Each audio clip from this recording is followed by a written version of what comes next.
બહુ મોટી ઘટના સામે આવી છે, એમાં ફરિયાદ પણ નોંધાઈ છે. ખરેખર આખો બનાવ કઈ રીતે બન્યો હતો? ગઈકાલે બપોરના 1:30 વાગ્યાની આસપાસ અમારા જીએમ ફાઇનાન્સ કિંતુભાઈ મલકાન ઉપર એક અજાણ્યા નંબર ઉપરથી વોટ્સઅપ મેસેજ આવ્યો અને એમાં એમને મારી ઓળખાણ આપી કે આ કેપી જોશીનો નંબર છે, આ મારો પર્સનલ નંબર છે, તમે કોઈને શેર નહીં કરતા. અને ત્યાર પછી એમને એક એકાઉન્ટ ડિટેલ આપી કે જે સિલીગુડી બ્રાન્ચ ઇન્ડુસ બેંકની હતી. એમાં એમને 45 રૂપિયા ટ્રાન્સફર કરવાની એમને સૂચના આપી.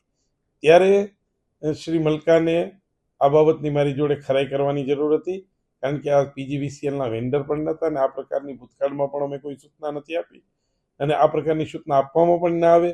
આમ છતાં પણ તે લોકો વધારે પડતા વિશ્વાસના કારણે એમને આ પેમેન્ટ પ્રોસેસ કરી લીધું અને એમના ખાતામાં જમા કરાવી દીધા. ત્યાર પછી બપોરના 3:30ની આસપાસ ફરી એમને કોલ આવ્યો અને એમાં 30 લાખ રૂપિયાની ફરીથી એને ટ્રાન્સફર કરવાની વાત કરી.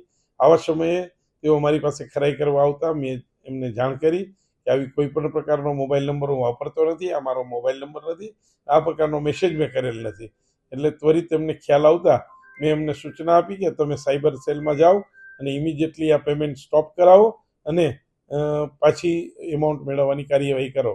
આ અનુસંધાને કિંતુભાઈ મલકાને સાયબર સેલમાં એની એફઆઈઆર દાખલ કરી છે અને પોલીસ વિભાગ દ્વારા આની વિશેષ તપાસ હાથ ધરવામાં આવી છે. સર, આ પૈસા કોના હતા અને કઈ રીતે ટ્રાન્સફર થયા? પૈસા પીજીવીસીએલના એકાઉન્ટમાંથી ટ્રાન્સફર થયા છે અને શેના હતા એ બાબતની કોઈ પણ જાણકારી ન તો વોટ્સઅપ મેસેજ વાળાએ આપી છે કે ન તો એકાઉન્ટને જાણવાની પણ કોશિશ કરી છે. આવા પૈસા જે રીતના ગયા છે એટલે બીજા કોઈ કર્મચારી ન છેતરાય એ માટે આપે કઈ પગલાં લીધા છે? આ અંગે ગઈકાલે જ વોટ્સઅપ મેસેજ અને એક ઓફિસ નોટ ફેરવવામાં આવી છે.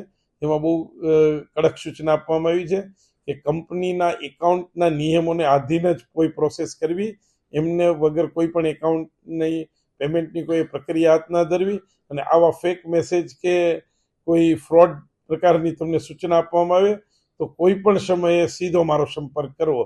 તે પ્રકારની દરેક ડિવિઝન, સબ ડિવિઝન અને સર્કલ ઓફિસ અને કોર્પોરેટ ઓફિસના સૂચના પાસ કરવામાં આવી છે.